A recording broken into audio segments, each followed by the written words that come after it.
it's Tina from, my company name is Fix Your Water, and what we do is sell a course to build your own homemade water filter system. And that's right under this curtain here. But I just wanted to give you a little tip. Tip number one, buy my course for the homemade water filter system. It'll save you thousands, and you'll get a system that will take just about everything out of your water for pennies on a dollar from what a big box company will sell it to you for.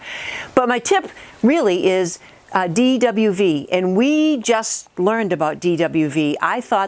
We thought that Schedule 40 PVC was Schedule 40 PVC. Oh no, there's Schedule 40 PVC DWV, and DWV is an acronym that stands for Drain, Waste, and Vent, which means this water filter system cannot have any DWV in it because this is a pressurized system.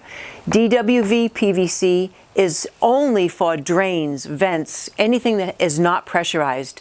So make sure that when you're repairing your plumbing lines or whatever, it doesn't just apply to a water filter system. It applies to any pipes that you're going to replace that are leaking or elbows broken or whatever. Make sure it does not have a stamp on it, DWV. Thanks so much and have a great day.